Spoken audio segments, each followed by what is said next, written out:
मनोज जरांगेंच्या मागण्या मान्य. जरांगेंनी 5व्या दिवशी उपोषण सोडलं. विखे पाटलांच्या हस्ते लिंबू पाणी पिऊन उपोषण सोडलं. जरांगे पाटील भाऊक.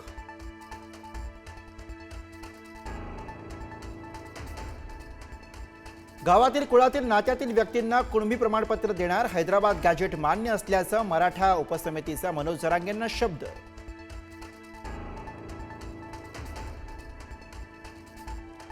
मराठा आंदोलकांवरील याआधीचे गुन्हे सप्टेंबर अखेर मागे घेण्यात येणार. आंदोलनामध्ये बलिदान दिलेल्या वारसांसाठी 15 कोटींची मदत देणार. मराठा उपसमितीची माहिती.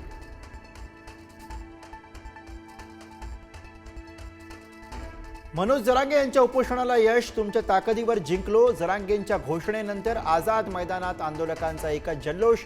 पाटील पाटील घोषणाबाजीने मुंबई दुमदुमली.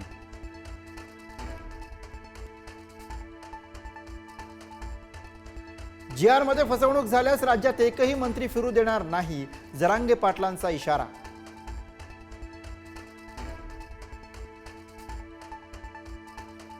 जालन्याच्या अंतरवाली सराटीत मराठा बांधवांचा जल्लोष. फटाके फोडत गुलाल उधळत जल्लोष साजरा. महिलांकडनं फुगड्या खेळत सरकारच्या निर्णयाचं स्वागत.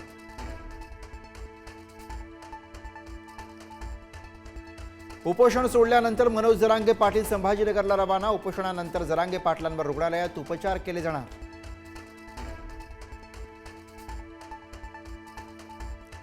उपोषण सोडताच जरांगे पाटलांच्या डोळ्यात आनंदाश्रू. अंतरवाली सराटीमध्ये जरांगे पाटलांच्या कुटुंबियांचा एकच जल्लोष. गुलाल उधळत पेढे भरवत केला आनंदोत्सव साजरा.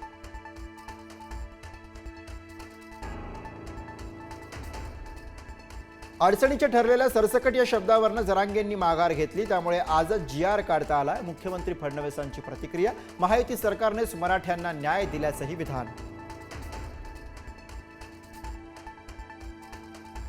मराठ्यांना ओबीसीत घेऊन सरकारनं ओबीसी आरक्षण संपवलं. ओबीसी नेते लक्ष्मण हाकेंची महायुती सरकारवर टीका.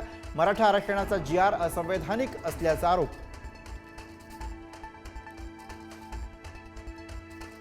मराठा समाजाला आरक्षण देताना ओबीसींवर अन्याय नाही. मुख्यमंत्री फडणवीसांकडनं स्पष्ट. तर ओबीसींच्या साखळी उपोषणाची आता गरज नसल्याचंही फडणवीसांचं विधान. सरकारच्या GR मुळे मराठा समाजाला मोठा फायदा होणार. इतर समाजावर अन्याय न करता कायद्याच्या चौकटीतच मराठ्यांसाठी GR. उपमुख्यमंत्री एकनाथ शिंदेंनी केलं स्पष्ट.